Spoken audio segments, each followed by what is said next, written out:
Hello guys, welcome back to the channel. Today, as you can see, my desk is filled with perfumes, samples, and a couple of other things. So today I'm basically doing a Father's Day unboxing. I got two gifts and a couple of samples, as you can see in front of you. So we're gonna go through mainly the gifts, but I'll just want to show you guys the samples as well that I got. Now, I didn't purchase these items, but I thought it would be great to share with you what I received for Father's Day, and thanks to my family. These are the things I got. The first thing I got, as you can see in front of you, is this Dolce&Gabanna K perfume. It's an eau de toilette, 100 milliliters, and it came, my wife who bought this for me got this from Sephora, so obviously it comes with a lot of samples too. As you can see, there's a bunch of different small samples that I got, which I love carrying with me for travel. We have the YSL Eau de Parfum. This perfume I actually had before. Sorry about that. This perfume I actually had before, and it was a great addition, and it's great I have sample now. Acqua di Gio needs no introduction. Great perfume by Giorgio Armani. Looking to review this soon. We have another one from the same, and then we have Polo Ralph Lauren Deep Blue Parfum. Bit strong for my taste, but good to have as a sample. Eternity by Men, again a very famous one by Calvin Klein. Again, needs no introduction. It's highly possible you guys have used this at some point, or at least smelled this at some point. This is a great one to have.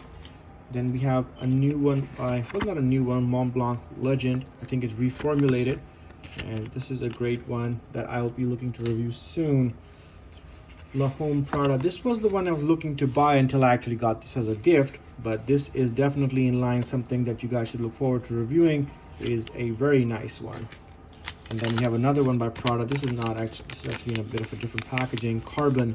I have no idea about this one, so let's see how it is, and I'll decide to review it later maybe. So again, let's come back to the perfume. Now I also have another gift item I'm gonna talk about in a second, but let's unbox this perfume and see what it looks like. So we have your typical packaging in cellophane paper, wrapped with, actually sealed with the DNG sticker on top of it. So it's gonna be a little bit tough with these gloves. They're very slippery, so I'm gonna take them off and take it off in a second. Right, so I have taken off some of the plastic so it's easier to unwrap the rest of it. Let's take it off.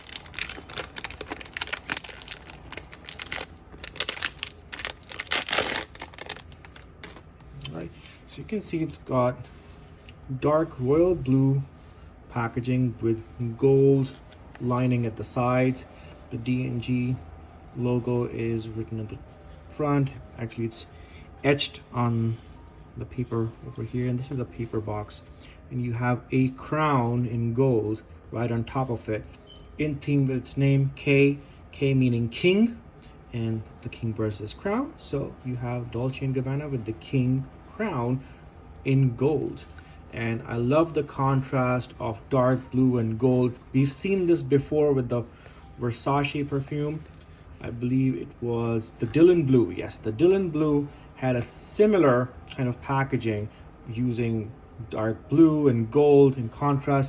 It's a combination that's timeless, works all the time really well, and it's just one of those packaging that, and it's a really classic touch. So we don't have much on the sides or on the top here, just some barcodes at the bottom, the batch code. Always check the batch code to see if you got a fresh one, but with retailers like Sephora, it's usually not an issue. It's only an issue when you're getting it from gray market sellers, online, for Amazon, things like that. You need to check if the batch code is recent or not, and it's not something that was produced 5 years ago, because if that's the case, then most likely the shelf life of the perfume is gone, and you will not get the same amount of longevity or sillage as you're expecting. Okay, let's open the box up. Here, your typical cardboard packaging inside, lined with the same color. Here's the perfume. Let's take it out and talk about the design a little bit. Right, nothing else inside the box. I'll put it to the side here. So this is the perfume.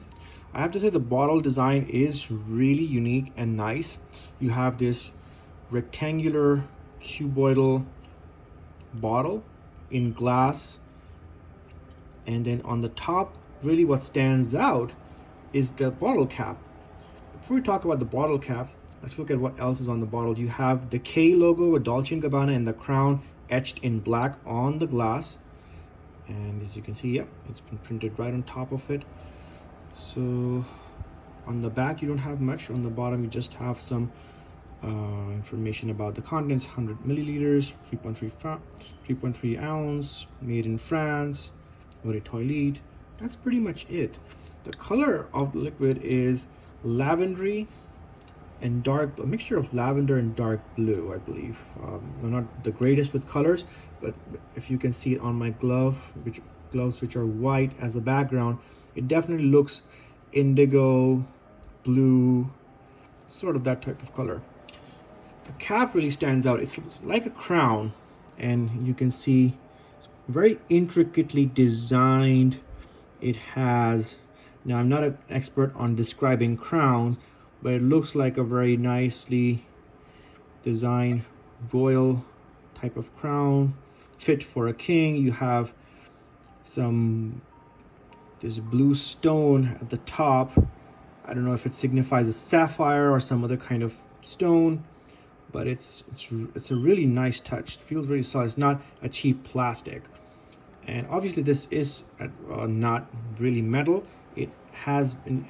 I'm pretty sure this is some kind of plastic, but the way they've shown the aged crown with faux patina and some bronzing and detailing on the inserts, it's pretty decent. It's pretty decent.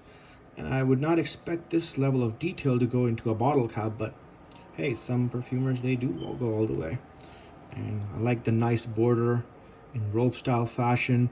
You have these inserts which probably signify jewels, like possibly sapphire since it's blue. And you can see, yeah, a lot of detailing. Nice work. All right, let's take that off. So it comes off. It's not magnetic or anything. You have black plastic inside. Then you have a gold atomizer spray. Let's check it out. Pump it up a little bit. All right, let's see how it smells.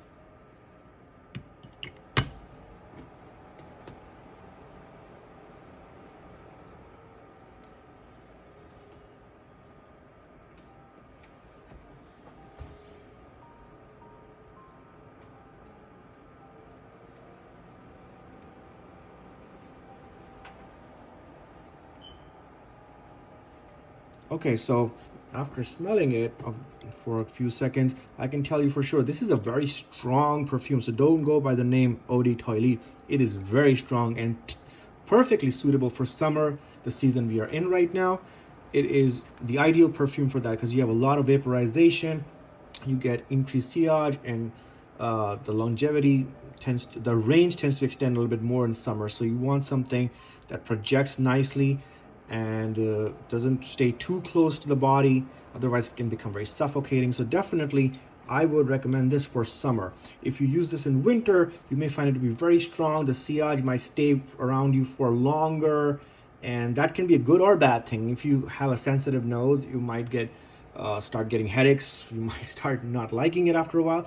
But if your nose is desensitized, which mine is, then it shouldn't be a problem. But again, you have to keep in account people around you. So in summer, stronger perfumes like this tend to project out more, and then they don't last too long because of that, but at least you have a decent amount of sillage then remaining around you that's comfortable.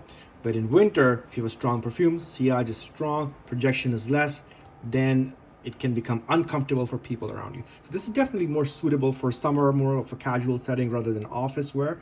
And so just smelling the top notes, I can smell juniper berries, citruses, blood orange, Sicilian lemon. So it's a very aromatic, woody type of totally masculine fragrance.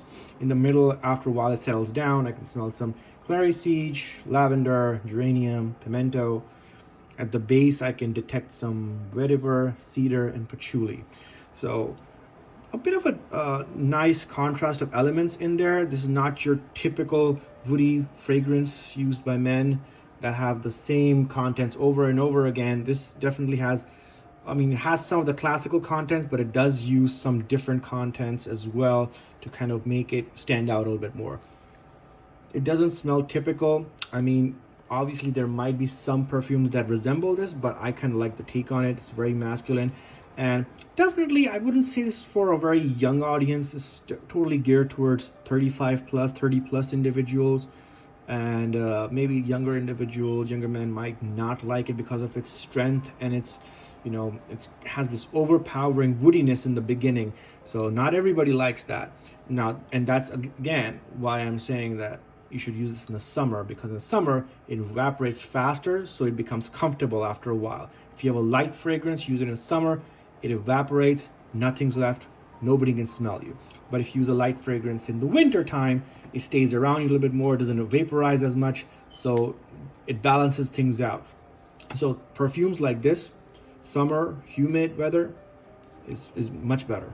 So yeah, so that is basically this perfume. Now for the pricing, I received this as a gift, so I can't say that, you know, I got this on a deal. Sephora usually sells this as retail for $95. I'm assuming this is the price that my wife paid for it, because she doesn't shop on Amazon like I do. But yeah, if you go on Amazon, you can get this for around $65. I would recommend you do that. That gives you a little bit of a savings, and yeah, that would be the way to go. So that is this perfume.